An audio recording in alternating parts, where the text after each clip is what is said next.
How's everybody feeling tonight? Feeling excited about everything? I know there's some bad stuff going around in the country. Pornhub is down. It is a comedy show, so someone said, is it really down? I don't know. Let's check out your phone. I want to see what you're into. I'll check your history. This is an important event. Thank you guys so much for being here. It's important to laugh and have a good time and stuff, you know, with everything going on. And yeah, we're here. People keep asking me, like, are we fucked? I had 2 people text me, are we cooked? I think the fact that you have to ask that's a bad sign. Other than that, we're good. I've learned a lot recently. Do you guys know what GOP even stands for? Grand Old Party. Do you guys even know what Democrats was about? Like, that's even more antiquated. It's something we don't even have anymore. Democracy. So, it's fine. You guys remember that movie Apocalypse Now? I'm gonna start calling it Apocalypse Then. Because things are different. These are jokes. We're out. Thank you so much. You guys are good. Who remembers the 90s when things were good? You guys remember when Left Eye burned down Andre Rison's house? Yeah, we got it. Yes. When I say OJ, what do you think of? Jews or a double murder? The Broncos, yes. No, he was on the Bills. Thank you. That's good. Have you guys ever noticed that people drink orange juice always go, and people that smoke weed always go, and people that smoke weed and drink orange juice always go? That's my friend Jay's favorite joke. She's only 9 years old. She has the best weed, though. You gotta get fucked up with her sometime. You guys like one-liners? All right. So I will never get just one pancake, because I feel like you got to get at least 2 to really have something really good to cut into. Okay, I've got 2 more. It must be a waffles crowd. How come when you're a kid, a Crown Royal bag is like the coolest thing you can have? And when you get older, it's a problem. You ever notice that? I like to watch this show called Forensic Files. Yes. Yes. My favorite episode, they confiscated this guy's computer, and they were like, hey, we've looked at all of your search history, and you Googled the same murder every single day for 3 months. Like, that screams guilty, right? Like, you probably did this murder, because why are you so interested in when Deborah died? So what I do is I Google normal guy every day. just in case. Who remembers yearbooks? All right, a couple. When I was in 4th grade, I had everybody in my class sign it, and they all wrote, you know, have a great summer, you know, normal shit, hags. You remember that. And I gave it to my teacher, and my teacher wrote, Evan, I hope that one day you reach your potential. Fuck you, bitch.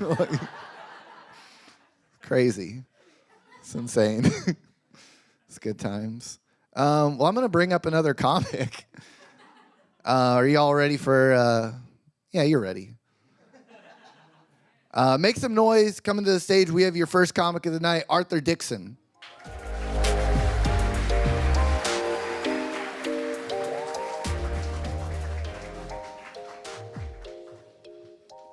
Belafonte, hello. Wonderful to see you all. Thank you all very much for coming out this evening. As Evan said, these are obviously very trying times, and it does feel odd to start without mentioning a couple of the elephants in the room, right? We're obviously staring down the barrel of a climate crisis. Last night we witnessed a very disturbing presidential election. And of course, we're here this evening to raise some support for those who are suffering the horrendous violence being inflicted on the people of Gaza. All of which means I cannot think of a better time to sit back, relax, and enjoy a couple of hours of unadulterated, local Tulsa, Oklahoma stand-up comedy. Am I right?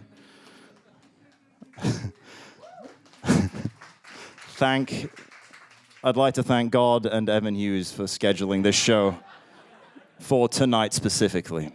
Don't know about you all, but I am laser focused on stand-up comedy right now. All right.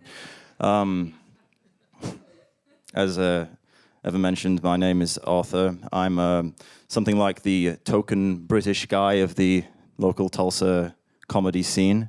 As a British guy, I would like to begin with an apology for pretty much everything.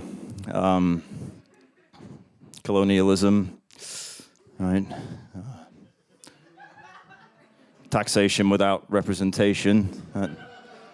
It's kind of backfired. Russell Brand, look, we're sorry, all right? It was an accident. It won't happen again. It is fascinating to be British in this part of the world. There are many interesting differences between the UK and the US, of course. We have football.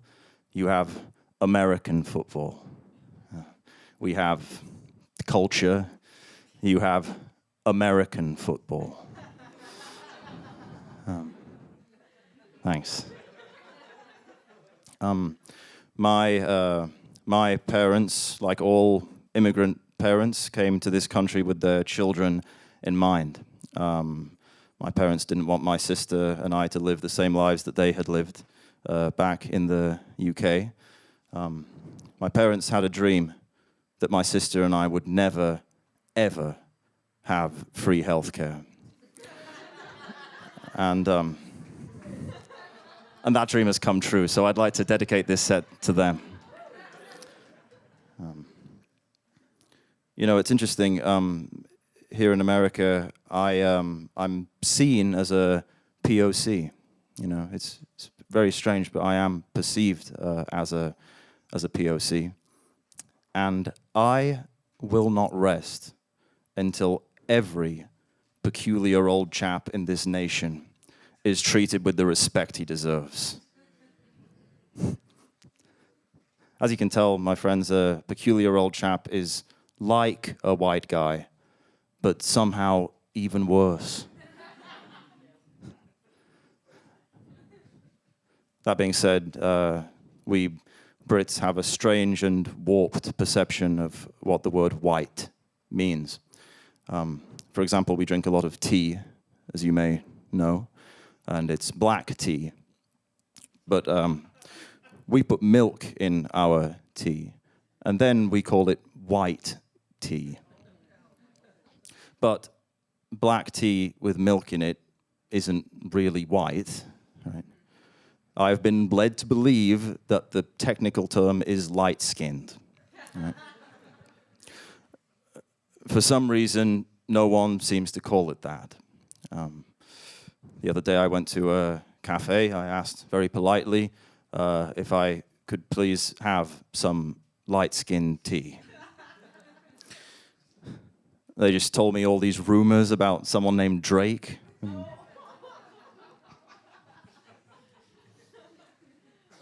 Something was lost in translation, I suppose.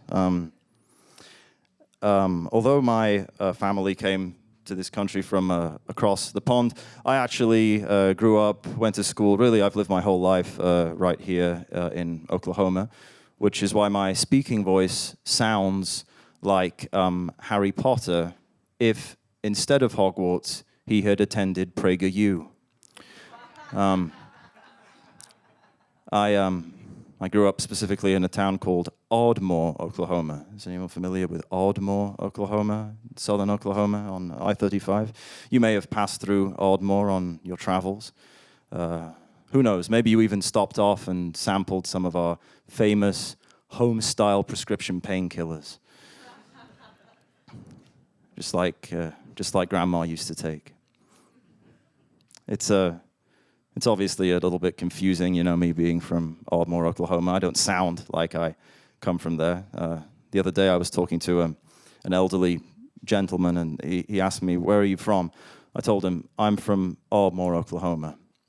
And he was perplexed. He said, "Are there a lot of people like you in Ardmore?"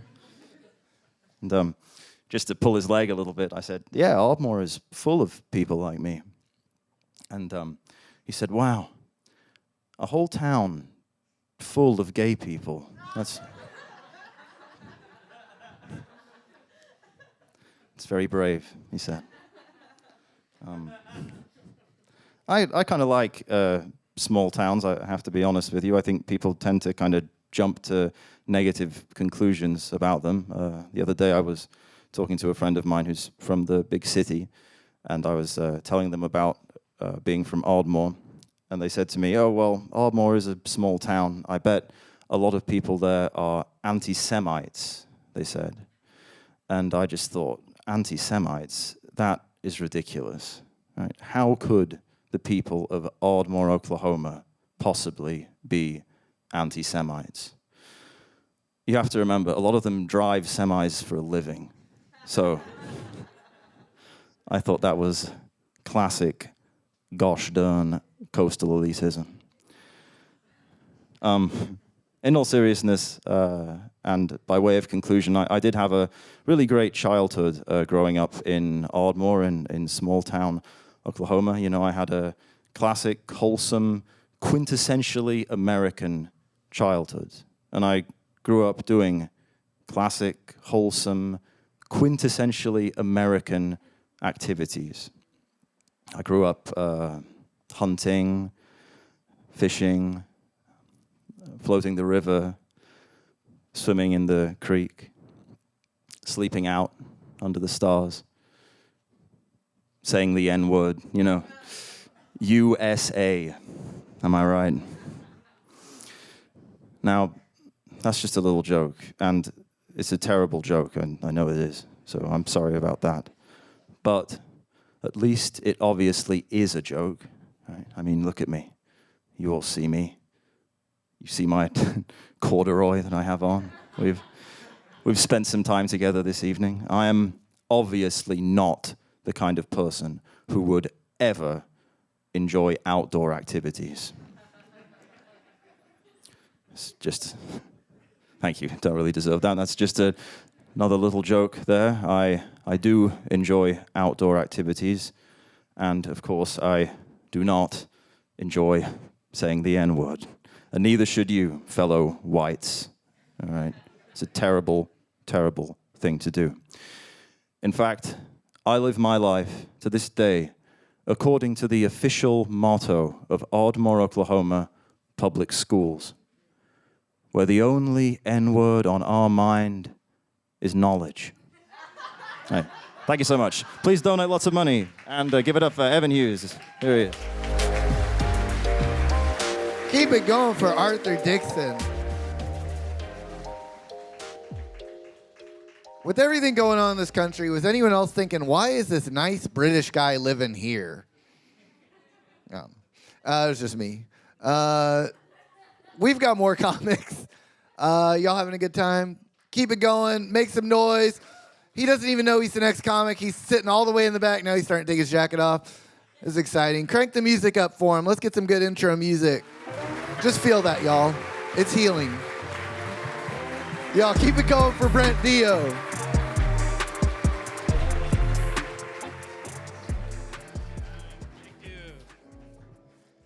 Thank you. My favorite song. Just forgot the name of it.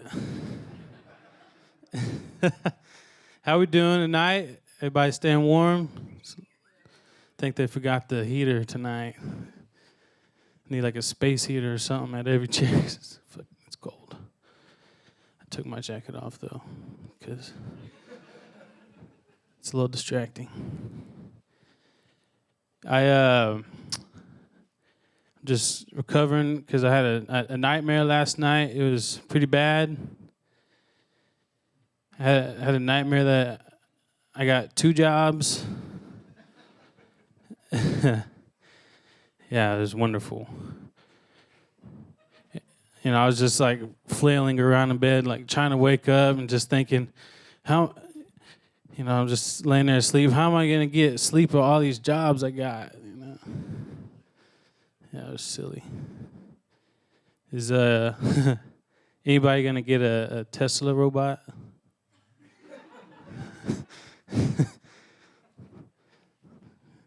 Yeah, I am. I mean, I can't like afford one right now, but like I'm sure they'll let you finance it or something. I just think it'll be funny when I miss a few payments and then when it gets repoed, it just starts walking back to the dealership. Like, dang, I should have turned it off. Yeah, and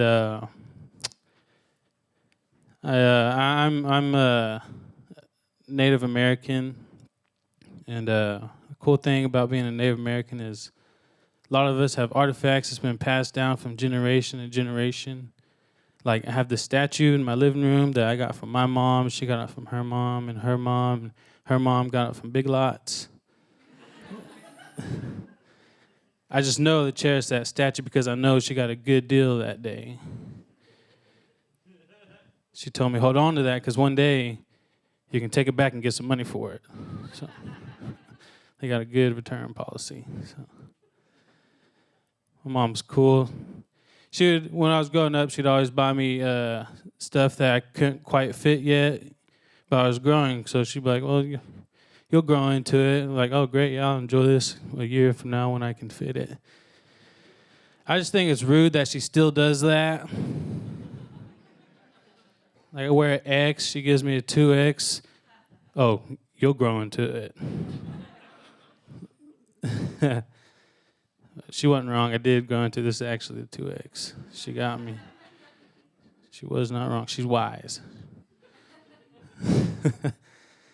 Yeah, being a Native American is cool. I've actually gotten the chance to learn my tribe's language. So I got to spend time with my elders that was raised in the Yuchi language.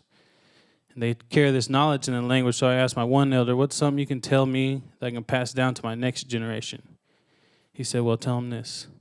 Go dump at aha, dota shale, nande naditi shante. That means, I like big butts. And I cannot lie. So I still hold that close to my heart to this day. Yeah. And like I said, I've been growing into my clothes lately, and I really need to get on a diet, but it's hard to diet around my Native American family because they're always just like, yeah, right. Why'd you come to the buffet then? It's like I was just gonna get a salad. And they hate when you just get a salad at a buffet. They're like, dang, you should just stay at home then. Yeah. Like, we don't play about buffet. We'll eat the leftovers off our shirts is what I'm trying to say. But I've been eating a lot because I go to this church, and it's pretty much why I go because we eat a lot there. I'm not really a big religious person. We eat a lot. And I've just been thinking that I've eaten too much, like starting to get too fat to get to heaven. Because they say there's a stairway. I just wish there was an escalator. It'd be a whole lot easier. Might be in the same boat. I don't know. And you know, honestly, I would join any religion that eats a lot. Like if Scientology had a buffet at their service, you couldn't get me to shut up about science. Or ethology. I'd even say grace. You know, praise Einstein. EX plus squared, I don't know. And watch over Tom Cruise. Amen. I do it. Eating is my favorite part about church, but the worst part about church is when it comes time for offering. It's just embarrassing when other people around me are putting in 20s and 10s and I only putting $1. And the guy that takes offering saw me at the casino the night before. Just telling me, dang, Jesus don't get no free play or what? Like, no, I used it all. It's my bad. I just think that if church really want to make money from offering, they should have it earlier in the week, because by the time Sunday comes around, I'm out of cash. You know, if they really want to make money, they should have offering on the 1st and the 15th. Then I could hook them up with food stamps. So, I'm actually half Native American and I'm half white. So because of that, I feel invincible. Because I have white privilege and free health care.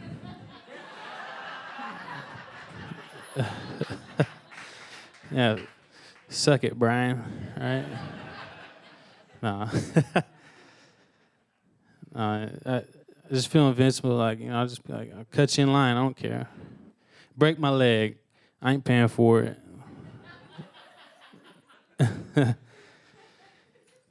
And, you know, being half white, I reserve love for my white people. Make some noise if you're here.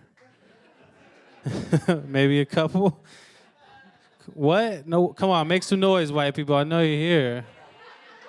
I know you support Gaza, right? I love y'all white people, but y'all don't have to tell me how much native y'all have in y'all every time that I see y'all. Because no matter how much you have in you, I bet you still can't teach me how to weave a basket. I mean, I couldn't teach you either.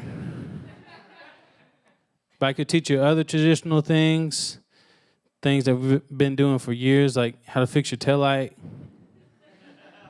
Just put red duct tape on it. As good as new. So, yeah, I love my white people. Yeah, I don't know. Where's my dog people at? Okay, we got one.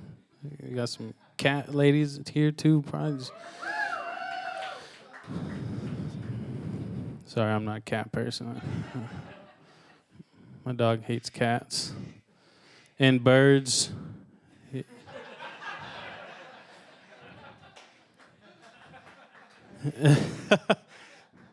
Really, he does hate birds because they'll come up to his food and, you know, eat his food and poop in his water, poop in his food. You know, and I was high on shrooms one night. And I was thinking, I think dogs can talk, but they're always just too startled to think of the words. Like, imagine if somebody walked up to your cheese tots and took a big old hot one in them. You know, you wouldn't be like, hey, no, don't do that. You'd probably be like, hey, what are you doing? You probably couldn't think of the words either, is what I'm trying to say. But he is a good dog. I got him from Walmart. Anybody know what I'm talking about?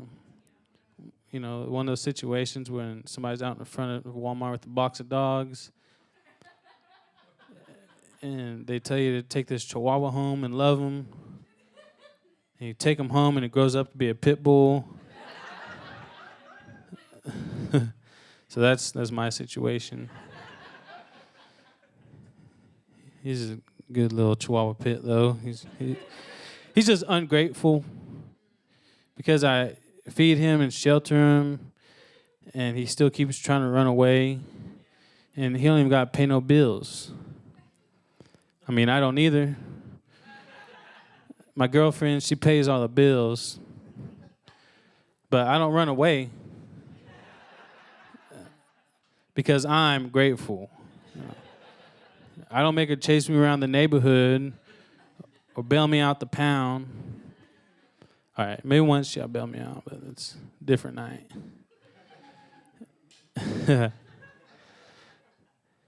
Can you imagine, though, if they made a pound for men, they got caught running around on their wives? Just one night, your man gets loose, and the neighbors that don't like y'all call the pound. Yeah, I see a man running around the neighborhood without his ring on. And then you get a call, we found your man. You got 3 days to pick him up or we're putting him down. Oh, yeah, you can't get him back till you get him snipped either. That's when she hangs up. Put him down then, I don't care. I got him from Walmart anyway. Yeah, they do not care. Doing comedy, people will try to give me jokes, and they're not always the best. Like one time, this lady came up to me and told me, do this in your act. What does a Native American and an Asian lady name their baby? What went wrong? I don't know, right? I was like, I don't know, Grandma.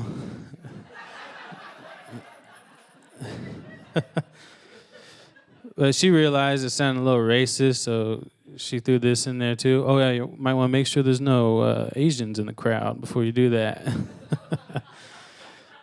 So, but I vetted the crowd. There's no Asians here, so that's why I did it.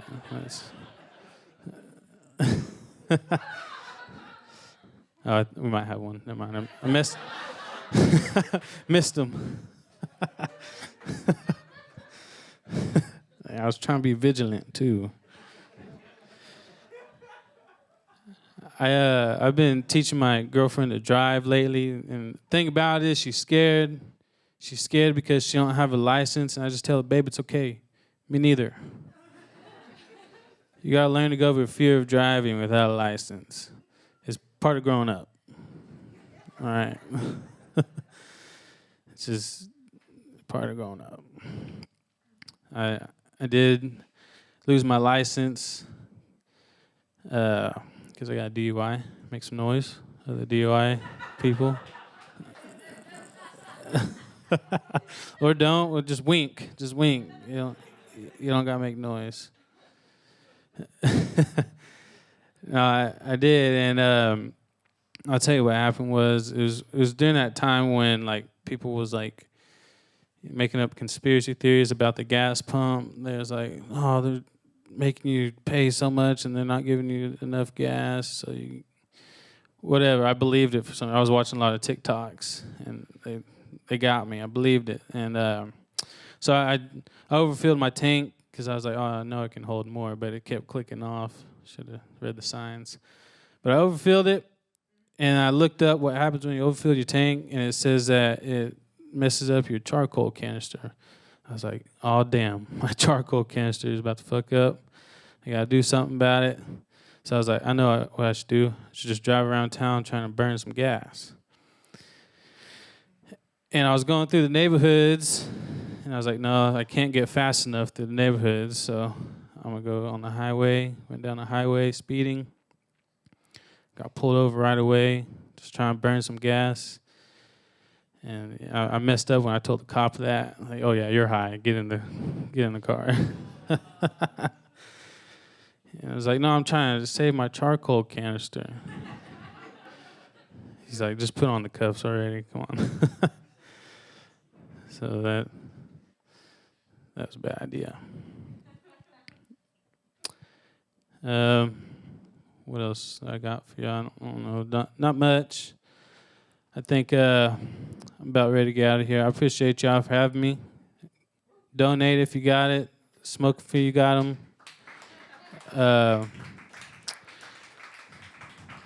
Everybody's having a rough time in the world, and we're here doing what we can to help. So I appreciate y'all for coming out, and put another 10 in for me because need some gas. All right, give it up for Evan Hughes.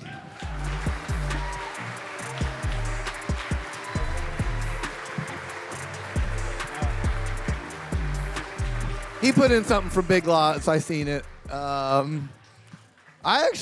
dropped 100 in there because you gotta start it off with something good. And if you start off like any kind of tip jar or donating situation with like 50 cents, I feel like that's a bad sign. But if you start off with something really good, it's like, all right, George Kaiser's next. So, all right, don't put that in the film. I work for him sometimes. I don't really. I don't know. All right, we all do. Put your hands together for your next comic. She used to live in New York, and now she's here. Put your hands together for Shea Vassar.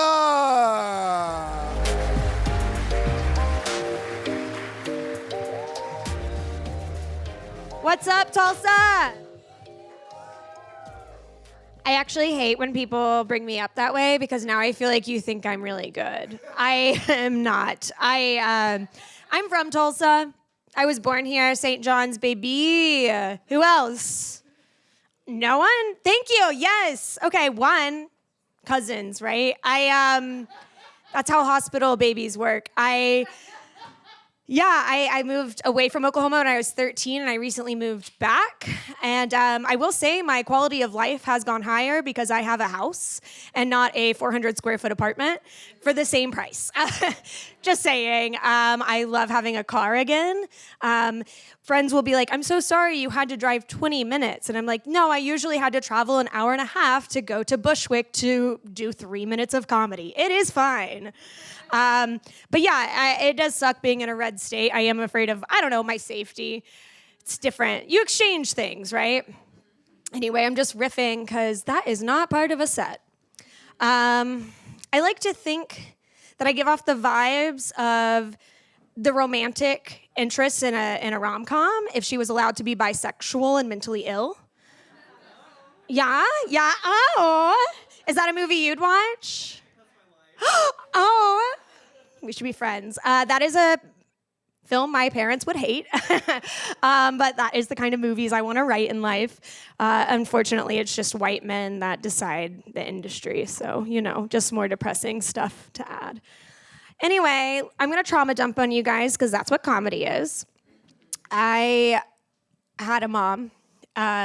She's Cherokee, but she left me when I was an infant. Yeah, that sucks, right? Yeah, I don't remember it, but the body keeps the score. The body remembers. It's okay. But then my Irish-American dad got remarried to a Mississippi queen with a thick Southern drawl, and she adopted me. I promise this is a setup for more, okay?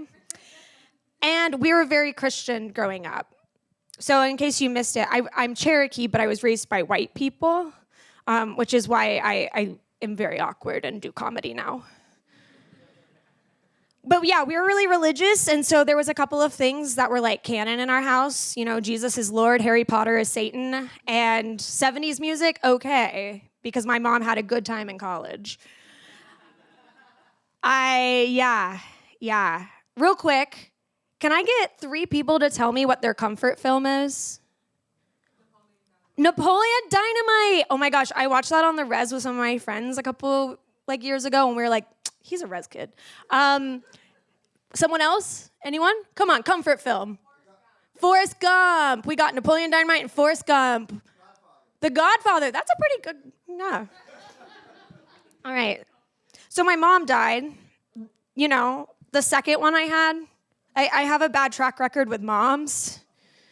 But yeah, she died on New Year's Eve a couple years ago at a timely 6:30 p.m. She really did not want to see 2023. What do you do on New Year's Eve when your mom dies at 6:30? You get drunk. I guess it was just me that's gone through that. I'm so sorry. So the funeral home came. They take the body. It's a very weird process, especially after you just watched your mom die. And my dad, he's a sweet golden retriever of a man. A cancer, but not the one that killed my mom. He looked at me and he said, Shea, you know a lot about movies. Now, another part of my lore, I do know a lot about movies. I used to be a film critic for 6 years. Yeah, if you Google me, you'll find some of my reviews. But I had to retire because too many film bros were telling me to go kill myself because I didn't like the movie they liked. And honestly, I've thought about it. I've thought a lot about it, okay, film bro? You don't have to tell me. I think about it every day. It's fine. Don't worry, I have a therapist. So my dad looks at me and he says, you know a lot about movies. Why don't you put on a comfort film? He was basically wanting me to DJ the vibes in the same room where my mother just died. That's a big ask. And I could have put on Napoleon Dynamite, Forrest Gump, The Godfather. Godfather would have been better. I put on a little movie from 2019 called Ma. Have you seen that movie? It's a horror film. It's a horror film. And let me give you a quick synopsis. Octavia Spencer is a creepy woman who invites a bunch of teenagers to her house to drink in her basement, and then she kills them. And that's the movie I put on immediately after my mom died. The internet has rotted my brain because that started as a letterbox entry, okay? Thank you. I am chronically online. So she died in Florida, where my parents lived. My mom obviously does not live there anymore. And when I got back to New York, I would be like telling everyone. I'm like, hi, yeah, can I get an iced Americano? Also, my mom is dead. My mom is dead. Oh, just a little oat milk, that's good. My bodega guy knew. He also was my best friend. I didn't have a lot of friends. I just told everyone.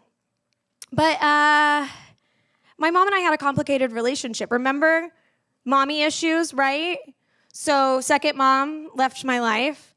And so I started reprocessing in my grief all the fucked up shit she did to me.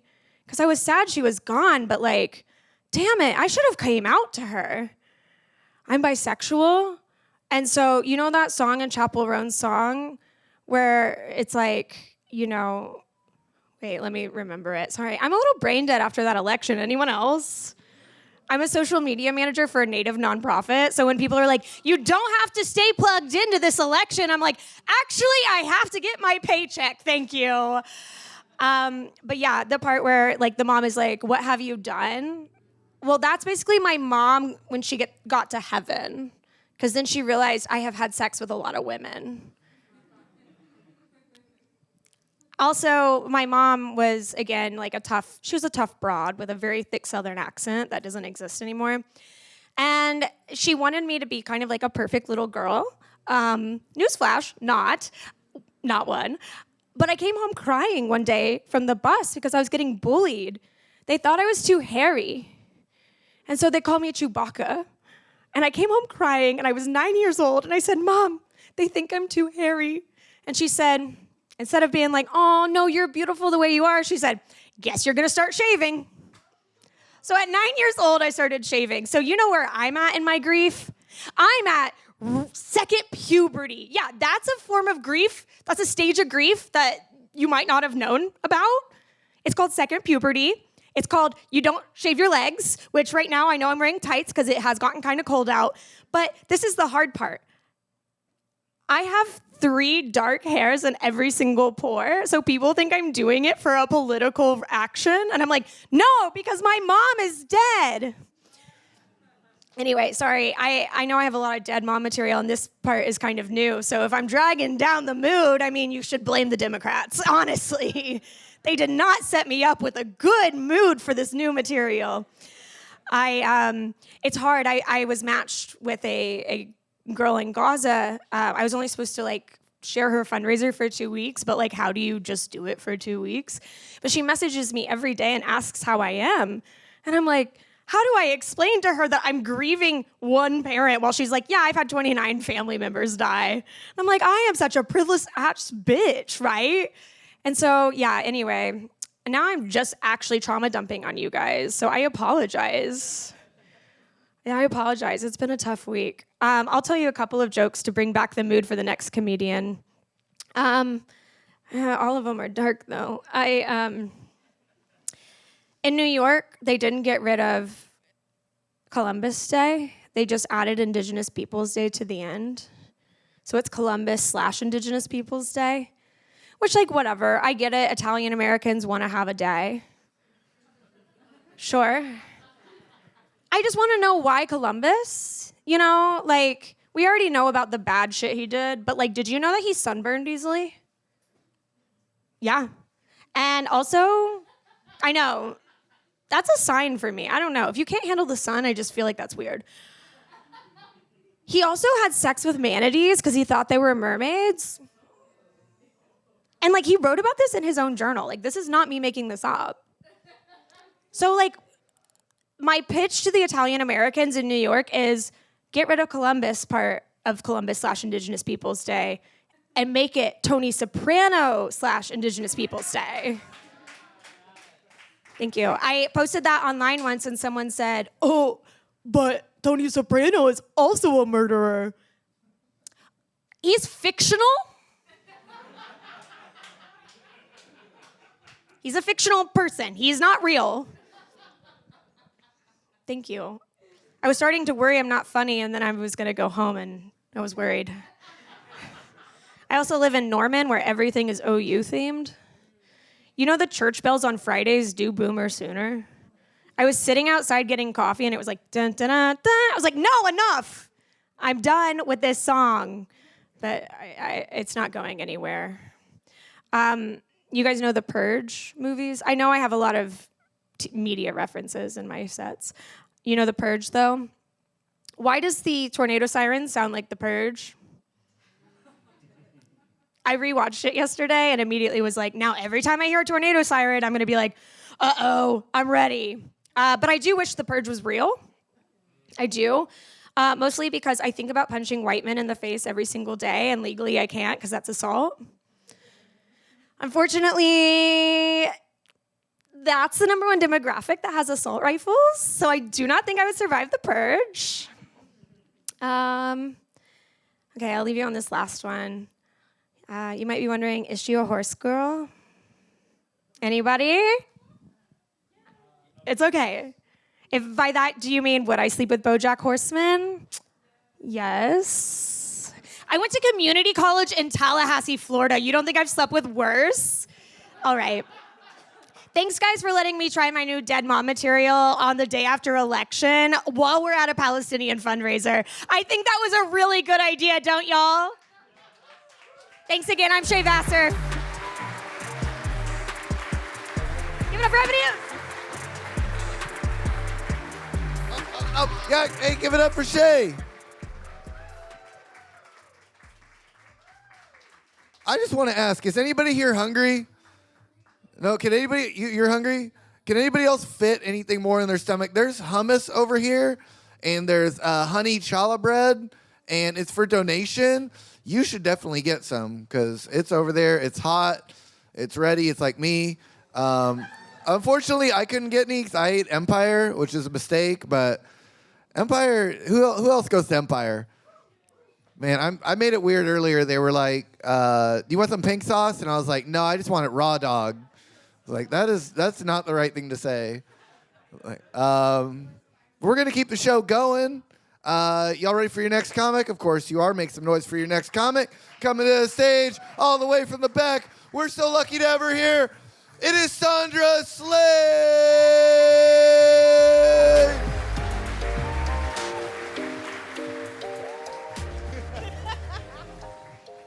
Hey, how y'all doing? We always ask that. How y'all doing? I've been asked that 18 times a day by white people. Are you okay? I'm like, I'm up, I'm walking. I'm good. How many people are from Tulsa? Just clap. Just clap. So I'm going to just say this. Why don't we all get together, because we got a new mayor, and do something about the construction, okay? Because, you know, Tulsa construction is suffering from ADHD. You know what I'm saying? Like, we don't ever finish a project. We just, let's start doing that. I'm like, finish a project. You know what I'm saying? We got streets over here, and they're like, we're going to build a curb. I'm like, finish something. That's all. You know what I'm saying? At some point, we just got to finish a project. And I don't know about y'all. I'm tired of the cones in the street. Like, I feel like they just should put a cone on the flag at this point. You know what I'm saying? And just call it Oklahoma. Like, what would be the difference? Nothing, right? And I feel like they move the cones every day because I go the same way. And I'm like, okay, that cone wasn't there yesterday. Like, I think they fucking with us. That's what I do. I feel like it. I mean, I love Tulsa, but at the same time, some days it's like we got to quit lying to ourselves because we call it Tulsa International Airport. You know what I'm saying? It's not going anywhere international. You know what I'm saying? My friend literally flew from Florida during the tornadoes and had to go to Oklahoma City. No, had to go to Dallas. Then they flew her to Oklahoma City because of the tornadoes, and then flew her back to Dallas. I was like, you could have just got out, just left. And I was like, international airport is more like Tulsa in between airport. You know what I'm saying? Because you're gonna go in between Dallas or Denver. You know what I'm saying? You're never gonna go anywhere straight. I'm like, somebody lied. Like, whoever won the international, they just lied. They thought it was going to get us more money. It didn't. Like, no. IHOP is more international than our airport. You know what I'm saying? Them pancakes been a lot further than we have. I'm like, come on. You know. And I love Mother Nature, but at the same time, I feel like she think weather's like a lowrider just hitting switches. You know what I'm saying? She just up, down, cold, hot. I'm like, baby, take your medicine. This is Oklahoma. You know what I'm saying? Everybody's on something. Take your medicine, and I'm okay with that. Like, I went to the doctor today, and she was like, you know, you need to watch your weight. And I was like, okay, I'm watching it. And I was like, you know, we can quit having this debate and just slap me some Ozempic. You know what I'm saying? And then she was like, your BMI is not up there. And I was like, okay, so that's the goal. Yes, bitch, yes. She was like, Sondra, that's not the goal. I was like, for me it is, like, the easy route. Let's do this. And then she was like, you got to get a mammogram. I was like, okay. And then she said, your chest is dense. I was like, so you saying my titties are dumb? What are you saying? Like, she's like, dense, Sondra, thick. I said, oh, okay, well, say that, just because I was getting offended a little bit. Like, I thought I was smart, but like, no. And then I love technology. Like, I'm trying to learn more because I'm older, so I try to pay attention. I show my kids, I was like, look, I know how to copy and paste. They're like, ooh, great. Yeah, you evolved, okay. And but then I look around. This is after I get hot. But, I look around and I think about it. I'm like, we got self-driving cars, air fryers, phones that, can do what you need them to do, Siri, all of that. But we still can't get designers to put pockets in dresses. You know what I'm saying? Like, you ladies, y'all feel me? You know what I'm saying? Like, come on, we need pockets, right? Now I'm like, I'm only buying dresses with pockets. Like, life is too short. Because I'm like, so we don't need to carry money? Oh, I see what you did. Okay. I see what you did. And I started thinking about, they never taught women how to do, stocks. Like, that was not a thing, right? And I was like, I see why. As I'm dating, I'm realizing, I was like, oh, because, we wouldn't know when to get rid of a bad investment. You know what I'm saying? If they taught us about the stock market, we would recognize a bad investment. Like, no, that's not that's not going anywhere. I'm going to pull out, okay? That's me. And I think all the cars here should be only sold if they all-wheel drive. You know what I'm saying? Like, because the streets are tore up. You know what I'm saying? Like, why are you selling me a regular car when I need all-wheel drive to get through the streets of Tulsa? Like, if I hit a pothole, it's going to change the station in my car and my mind at the same time. I'm like, this is not working. This is not what I need to do. And they try to fill them in. And they fill them in with those little pebbles. And then, like, the next day, they pop out. I was like, these are Pop Rocks. Like, sir, we spending money on Pop Rocks at this point. This is ridiculous. Who's in charge, And I feel like they try to make the construction crews diverse. And I'm like, no, they ain't working. I ain't gonna say who working, but you know what I'm saying? We know that 4 guys sitting in the truck, they not working. Get rid of them, okay? I say that when I yell and I drove by and, get hit. I don't know. And my son, he's smart. He's in cybersecurity, and I love him to death. But some days he's that smart dumb, He don't think things all the way through. Like, his biggest idea for me, he was like, Mom, he's in college, and he was like, Mom, you know what? I figured out something. I was like, oh, shoot. college is paying off, okay. He's like, if you go to the grocery store and you buy food and you cook it at home, you save money. And I just hung up on him. Because you know what I'm saying? I didn't have anything positive to say. And I was like, nope, just end. Like, we done at this point. Like, he kept calling me back. I was like, do not disturb. I was just like, I didn't have anything positive to say. I was like, you went all the way to school, then that's what, and I'm writing a check to the college. Okay, I'm like, who's dumb? Me, okay, at this point. And then my daughter, she speaks 2 languages. She picks up languages really easy. Like, she's on her 3rd language right now. And I'm very proud of her. And I used to leave her with my sisters because, she's a child and I'd be out doing shows. And she asked me one day, could she stay by herself? And I was like, I don't know if you're ready. I know my sisters were there and they're supportive. And we went to this restaurant and my sisters were arguing about this burger. And one of them said, I like bison. And the other one said, I like buffalo. And they argued for like 20 minutes. And I looked at my daughter. I was like, yeah, you can stay by yourself. I see you watching. It was my fault. My bad. I was like, you could have been by yourself. That's okay. That's okay. And I think about the English language, our words. Like, when I was telling somebody, I want to pursue, a new degree. And they were like, yeah. But then I thought about it. If I say, ooh, I'm going to pursue this man, that's stalking. You know what I'm saying? Like, it's the same pursuit. It's the same drive. One is just going to land me in jail. You know what I'm saying? But it's like if you walk into a bar and say, I want 3 pictures, they're not going to have people throwing balls at you. They're going to line them up. Like, there's certain words just don't work. And sometimes I get high a little bit and I think. I think I'm thinking, And this particular time, I got really high. And I decided to let my sister drive me home. And because, she's responsible. And she was like, I'm going to drive you home. I'm like, okay. And I'm kind of tripping out now because I'm realizing I'm higher than I thought I was. And I'm telling her about signs. And she was like, I can see the stop sign. I was like, okay. We get to my house. And she was like, just go in your bedroom, calm down. I'm going to fix you something to eat. And I was like, cool. So I go in the bedroom, and I'm, like, getting out my clothes. At this point, I'm almost like Winnie the Pooh, right? A shirt, And all of a sudden, I see something move, and I scream. And I started running, and the thing was following me, and I'm screaming and running. My sister is, like, running after me. And I just run outside. And so she was like, what the fuck is wrong with you? What is wrong with you? And I was like, it's something in the house moving. She was like, you get a cat, right? And I forgot we had 2 cats. And I just ran out the house, and my neighbors were like, we see this. Like, okay, she high again. And they just moved me back in. They didn't say anything. She was like, they too comfortable. I was like, well, it's a neighborhood. That's what we're doing. So I'm glad for neighbors to look out for me. I was like, I love that. So I've learned, like, my tolerance level, which I shouldn't have told my daughter. Like, if I go out and I have a drink, she's like, Mom, you had a drink. You shouldn't drink and drive. And I'm a parent, but I'm also, a human being. I'm a smart-ass parent. I said, I know my limit. And I shouldn't have said that to her because she was paranoid. She was like, so do you drink when you go out often?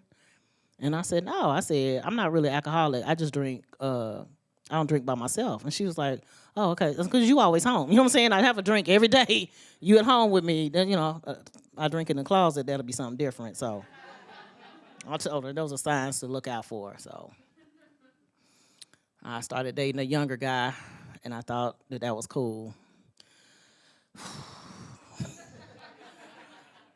I mean, intergenerational stuff can work, just not with me.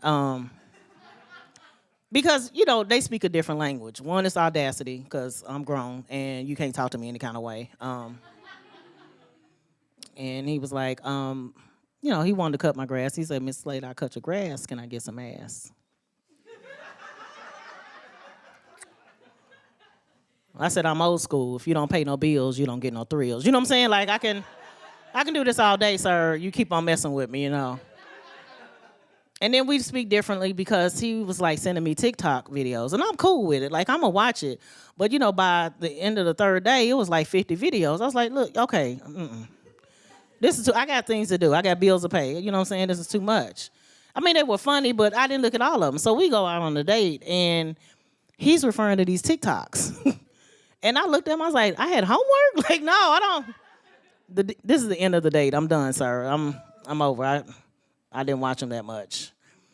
And then after a while, you know, I went back to dating older guys.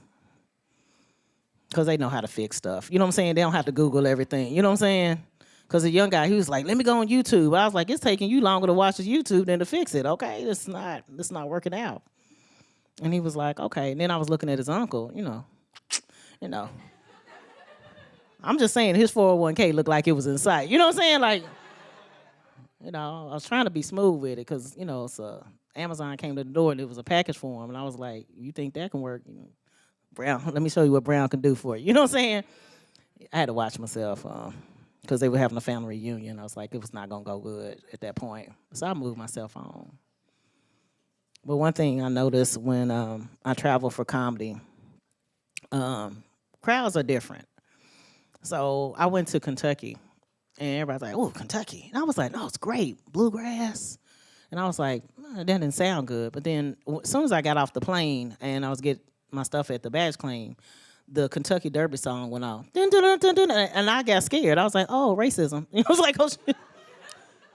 And I was like, oh, this is it. And then, as soon as I walked around the customer service area, they were like, no, we have bourbon tastings. So I signed up for a bunch of bourbon tastings because, you know, I was for work. And then, you know, I was like, while I'm at work, hey, get lit. You know what I'm saying? Why not? You know, the company's paying for it.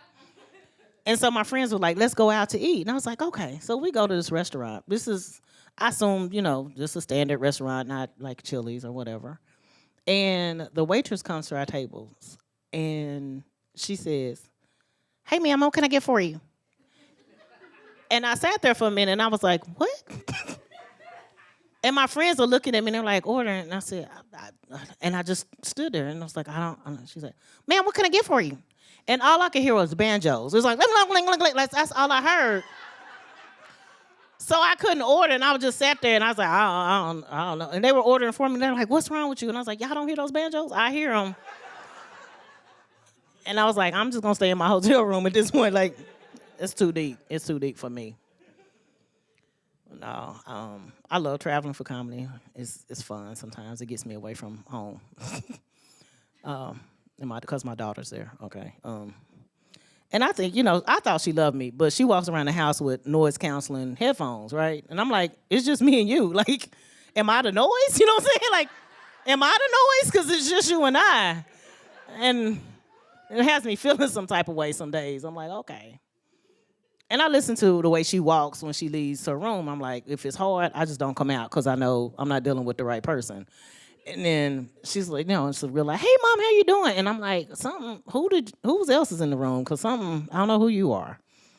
And like Evan was talking about yearbooks, right? You know, and I hate Jostens. Isn't that the people that sell the yearbooks? Like, I hate them. Like, they were like, you want a yearbook? You want a yearbook ad? You want this? I was like, I'm not really mad at that. I'm mad because during COVID, they tried to sell me a yearbook. And I was like, she been at home with me. I got the pictures. What is you going to sell me? Like, pictures of us in the house? Like, no. I was so mad. I was like, you going to sell me a yearbook? What? For what? What did she do? Nothing. She was in the house with me. I'm like, no. But she's getting ready to graduate. So I was thinking about it one day, and I was sitting there. And I was getting sad. And I was like, I'll talk about that later. I was just like, I'll think about it later. I didn't want it on my mind. And we went shopping. I wanted to get some new boots. So I was like, I'm going to get some nice boots. And I go get the boots. And I'm walking around, and she said, Mom, you know, most regular people get boots that are tall. And they're, you know, knee-high boots. She's like, those are thigh-high boots on you because you're short. It's little stuff like that makes me not want to miss her. You know what I'm saying? Because she literally walked around and said, I'm cosplaying as average height. I was like, you know what? I can still kick you. You know what I'm saying? I was like, I didn't think I was cosplaying as being average, but that's okay. But, we were talking about graduation, and I sat on the edge of the bed, and I was literally, like, choking up, crying. Like, oh, my gosh, she's going to be gone. My son is in Dallas. My daughter's like, it's okay. I'll come back and visit. And I was like, nah, I'm like, who gonna go get a glass of water for me when I call? You know what I'm saying? That's where my tears are coming from. You know what I'm saying? Who gonna go get the remote? That's my tears. That's why I'm crying. My name is Sondra Slade. You all have a great night. Welcome, Evan Hughes.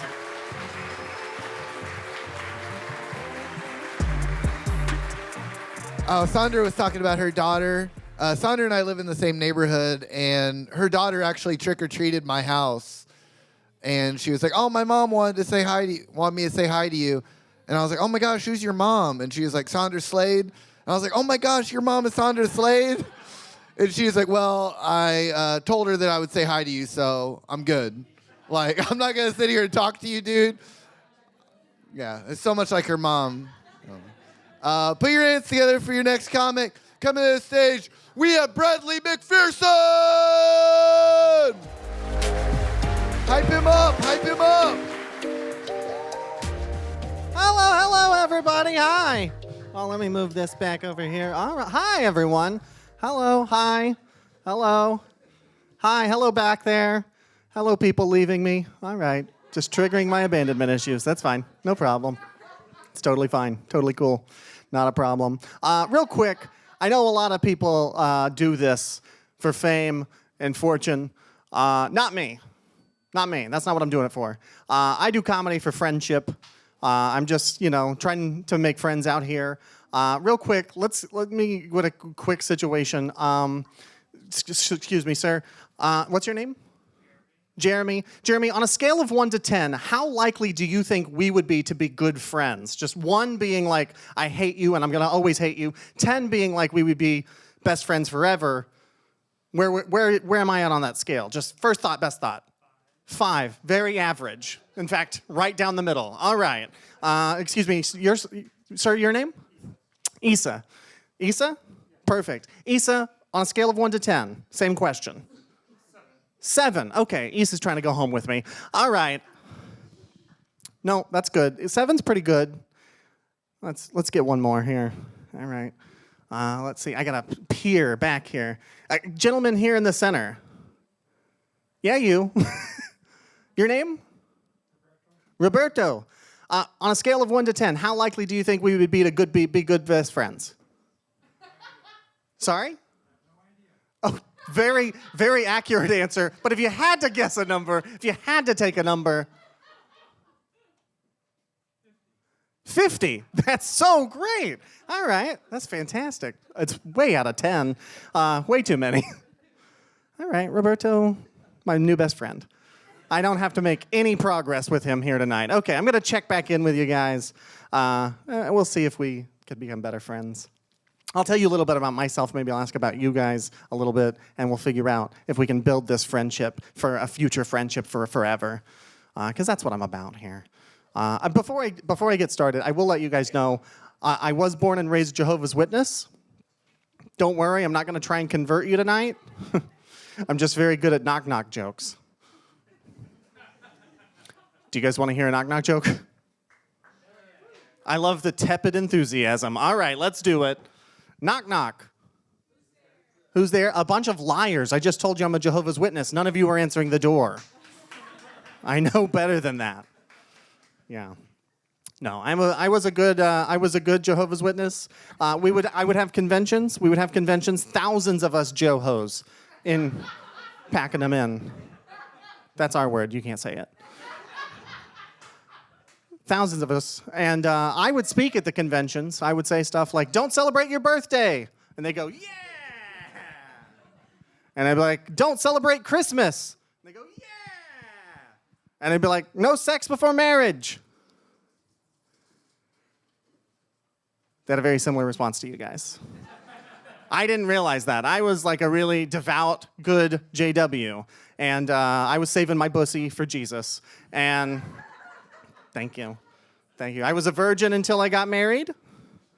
Okay, no applause for traditional values. Okay, a bunch of sinners tonight. All right.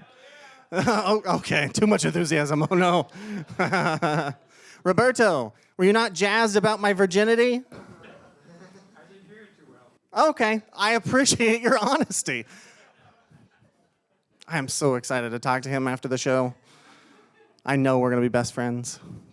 It's good. It's good. I was a little bit of a bad JW every once in a while. Like a little bit. Like a little tiny bit bad. Like I had a secret girlfriend when I was in high school. Yeah. Just somebody that I was seeing that my mom didn't know about. That was the secret. That's who we were keeping it secret from. It was going really well. We were holding hands on the back of the bus. That was the height of our physical intimacy. And my mom hadn't found out about it, so it was pretty much the best thing I'd ever had. And one day, though, I woke up and I was going to the bathroom, and as I was going to the bathroom, it was burning and bright red. And I was like, oh no, she gave me an STD. Okay, you guys are laughing. You know that that's not how you get STDs. I told that joke in Mays County, and they were like, yep, that's how you get STDs. They're like, he's just doing a PSA up there. He's not even doing comedy. No, I had to tell my mom that I'd been seeing somebody, and I thought they gave me an STD. And she was like, oh my God, what have you guys been doing? And I was like, holding hands on the back of the bus. And she goes, oh my God, you're retarded. It was 2007. You could say it back then. Please don't try and cancel my mom. She's a good lady. She took me to the doctor, in case you were worried. She took me to the doctor. He's like, listen, we've run all the tests. You don't have an STD. Maybe it's something in your diet. And I was like, well, I eat a family-sized bag of spicy nacho Doritos every day. Could that be it? He's like, yeah, you have Dorito dick. Which was his actual diagnosis. And here's how I know that. A few years ago, I decided to go get a vasectomy, like a hero. And thank you, yeah. Yeah, I appreciate the woos. That's what I did it for. I said, can I get the woos? Perfect, I'll do it. So I went, and the doctor was like, okay, we're gonna get you ready for this vasectomy. By the way, do you want me to describe the operation? I was like, no, thank you. I was like, okay, perfect. And he's like, hey, before we get started, did this Dorito dick ever clear up? I was like, yeah, are you worried you're gonna get Cool Ranch hands or something? I thought you guys wore gloves. Anyway, not great. Not great. Didn't love that. No. When I was in like 5th grade, we moved to Tulsa Public Schools. I came from a small town, homeschooled in southern Oklahoma.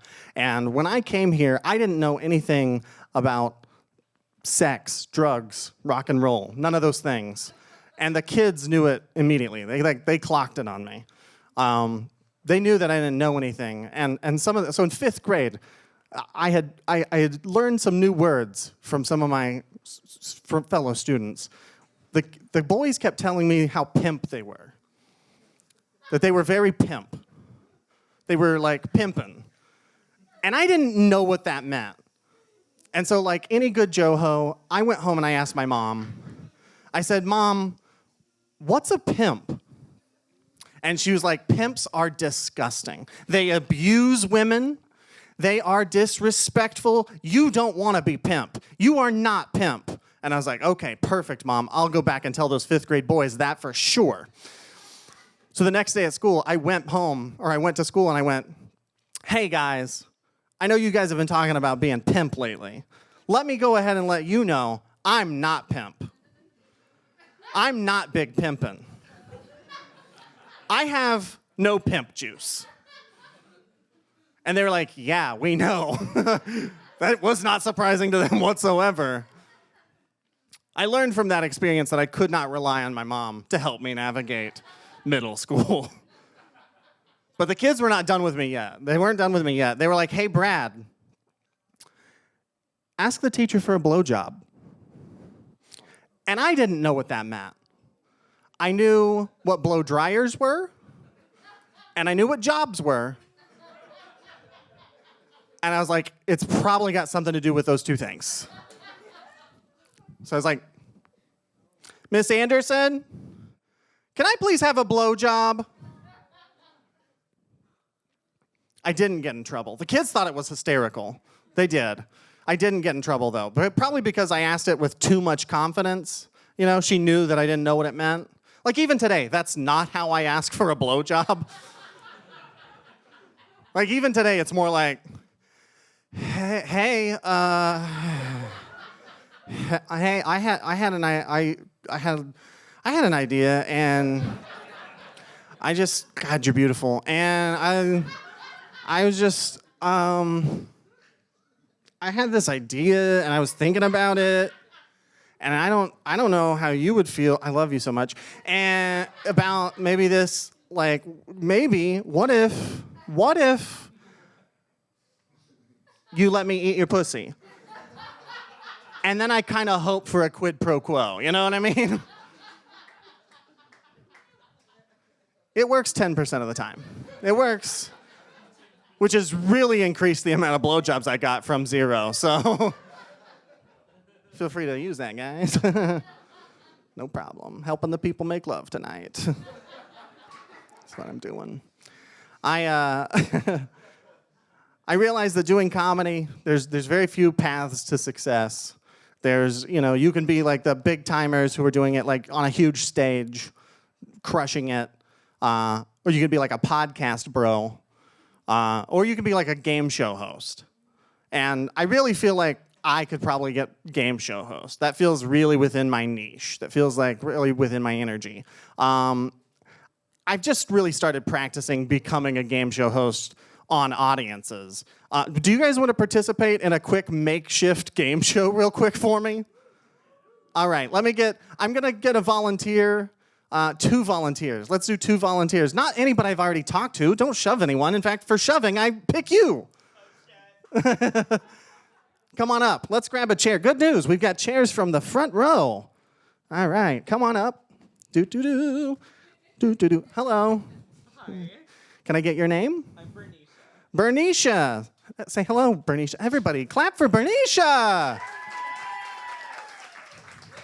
Thank you. Bernicia, what do you do for work? I'm a prostitute.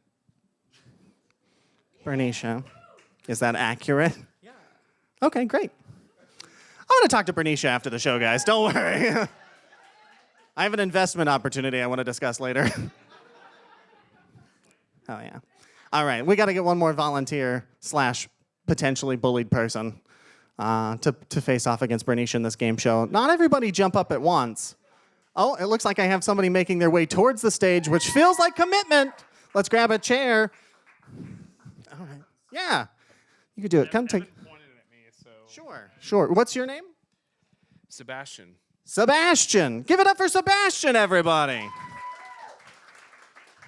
Sebastian, did you lie to me about your name? Yeah, because I know your name. I asked to be nice, and then you came up and lied to me, which, again, friendship is not built whenever you I lie. would have given you a 3.3, repeating, of course, number. If you We would have started at 3.3. Have we grown since then? I'll give you a solid 4. A solid 4. Okay, well, does hurt my feelings. All right. Sebastian, what do you do for work? I can't tell you everything. I love that you're keeping it close to the vest. All right, he plays cards, clearly. Bernicia and Sebastian. Okay, here's the thing about game shows. You got to host big energy. That's what I got to do. I'm going to come in big energy here. 1 second. Thanks so much for coming out. How are you guys doing tonight? All right, we got a big game show here tonight. We got Bernicia. Hey. All right, and Sebastian. Hello. Excellent. All right, real quick, we're going to go ahead and give a first power round time. First question, of all the months, name the 2 that were not named for, or that are named for mortal men. Julius Caesar. That is 1. A2 Brutus. That is something he said. March. And March. March is incorrect, but thank you for so much for playing. That is worth 0 points. Give it up for... All right. Sebastian. Did you want to be called Sebastian as a child? Do you think subconsciously you feel like a Sebastian at heart? Yes. Okay. I feel like we've uncovered something here today. All right, real quick. Haagen-Dazs was invented in which country? Germany. That is incorrect, you ignorant slut. All right. It's America, actually. You know what Haagen-Dazs stands for? Beer? Nope, idiot American. All right. 0 points to you. All right, so here's the problem with some game shows. Well, that's lovely. I'm glad you would have. Do you want to go ahead and tell the audience what you think the two were? Well, she got one. Correct. And then August was the one. And August for Caesar Augustus. That is correct. Too bad it's not worth any points to you. You show off. All right, here's the problem, is that sometimes game shows get a little stale and you gotta change up formats right in the middle of the season. So we're gonna make this a dating hookup show real quick. All right. What do you think the number one thing that you're looking for in a partner is, Sebastian? Prostitute.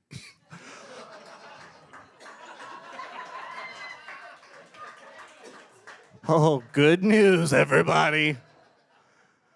What do you think the number one thing that you're looking for in a partner is? Well, I used to think it was dick, but it might also be pussy. I love that for you. Dick or pussy. Very broad, very broad. Guys, do you think we have a love connection here?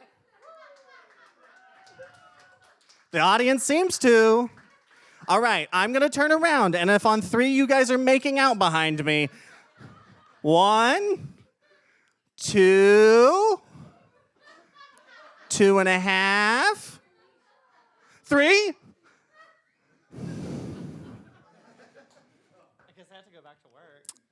Good news, as a prostitute, there's still a chance for you guys. You may see him on the corner. All right, thanks so much for playing. Give it up for him. Get out of here. Get out of here. Get out of here.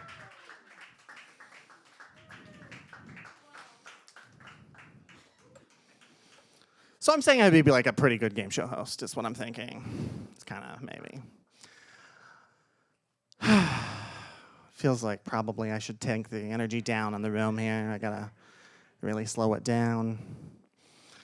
Going into the last couple minutes of this set, make it a little sultry, you know? Bring sexy back to comedy. That's what I'm trying to do. I don't know about you guys, but I was raised on 90s country. Any 90s country fans? Okay, handful. Then I got into like early 2000s emo. Any early 2000s emo fans? All right, a few more of those. I have a Pandora station. It mixes the two genres together. I can't afford Spotify. Comedy is not going well. Not trying to brag. No, I realized something though the other day. They are the exact same thing. It's just grown men being whiny about stuff. I should have been a cowboy. I should have learned to rope and ride. To rope and ride.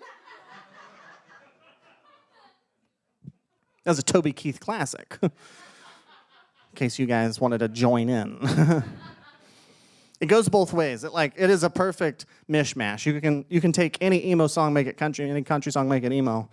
It works both ways. Here, I'll show you. One of the best anthems of emo from the early 2000s is by My Chemical Romance. Yes. The Black Parade. Are you familiar? It's a perfect country and western song. I'll show you.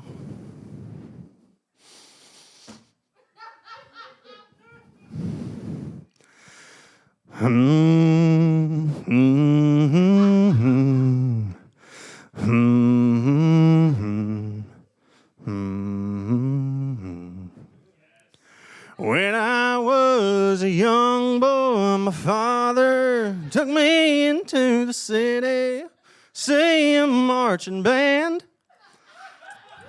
He said, son, when you grow up, will you be the savior of the broken, beaten, and the damned? He said, will you defeat them, those demons, and all those non-believers, the plans that they had made? 'Cause one day I'll leave you, a phantom to lead you in the summer, and join the Black Parade. Oh. Thank you. Thank you. Yeah, very progressive for 90s country. I made it about a man taking his kid to a Black Lives Matter protest. This version. I feel like some of you are not 100% on board for this, so I'm going to convince you with one last demonstration. There is a perfect emo song. There's a perfect emo song, and it was written by a man named Joe Diffie. Now, Joe Diffie is dead of COVID, which is the most country way to die, just not believing in shit. But he has a fantastic song that is an emo rock anthem, and I just have to show it to you. Okay. All right. Big finish for this show. Everybody's had a hard week. Send them home happy, you know? Make sure that they feel great about everything that they've seen here.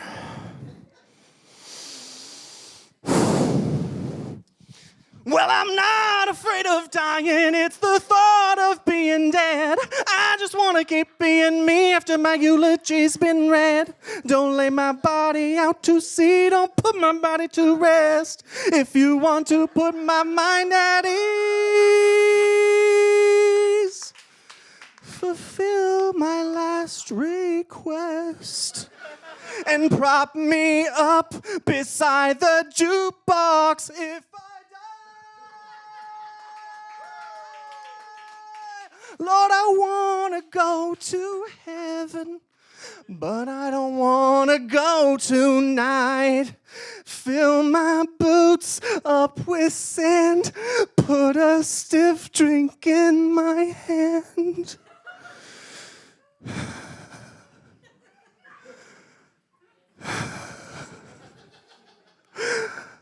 And prop me up beside the jukebox if I die.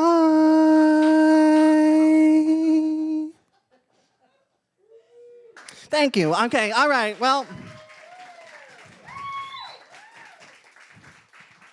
All right, I'm going to do 10 more minutes of dick jokes now. All right, no, my name's Bradley McPherson. I hope you guys have a great night. Thank you so much for coming out, supporting this. It's fantastic. We love you and appreciate you. Make sure you get home safe. Give it up for Evan Hughes, everybody.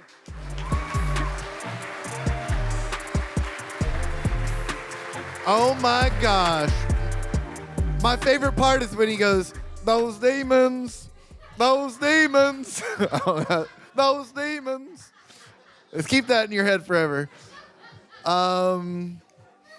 All right, we are gonna, obviously, there was more to this event than just most comedy shows have zero meaning. I've done so many comedy shows without a meaning that it's lost meaning, but this show had a meaning.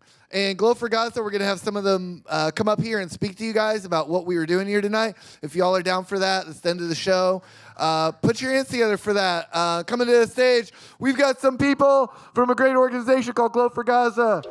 We love you guys.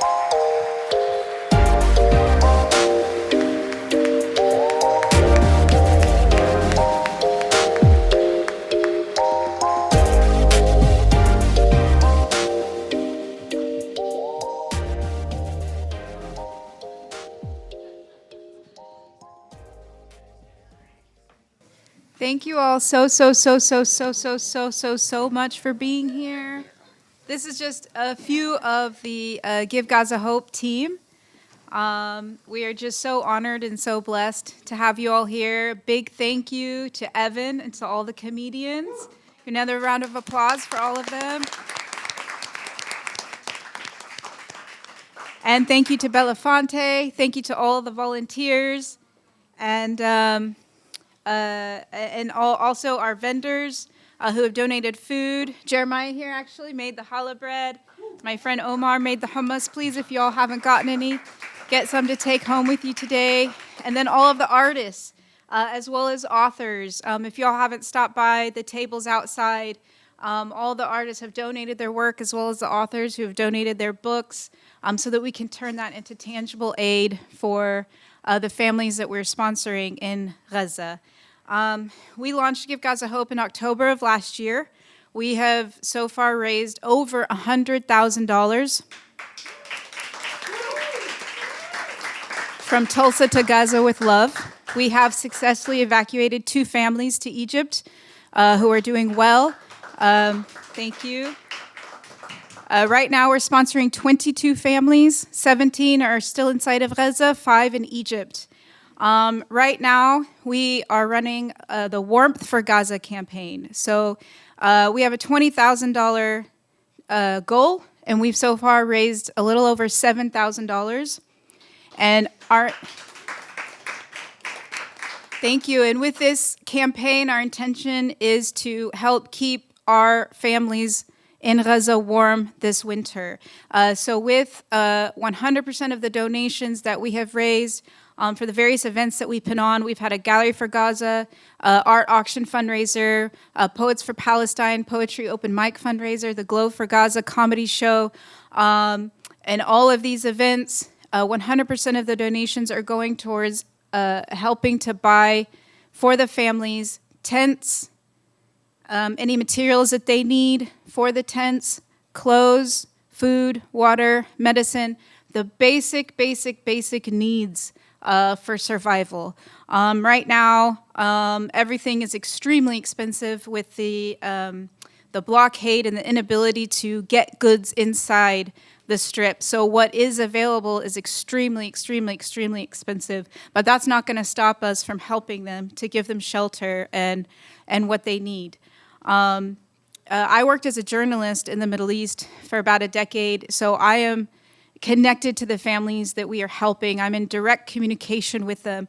Give Gaza Hope is as grassroots and organic as it comes. This really just started with those of us just with big breaking hearts, just getting up and doing something about this carnage. It never, ever feels like it's enough, but we don't consider that we can't do everything as a reason to not do anything. And we have made a real impact in people's lives. There are families who are alive and well because of all the love and light that the Tulsa community and beyond has come together to, like our posters say, let us unite in love and light to give Gaza hope for life.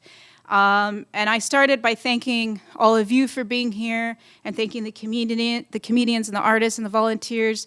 But I forgot to thank the most important of us all, which are the families that we are supporting. These families are uniting us, and they're giving us this opportunity to build this community and to come together and to gather in love and light, not only to give them hope for life, but to give us hope. Gaza gives me hope. They give me hope every single day.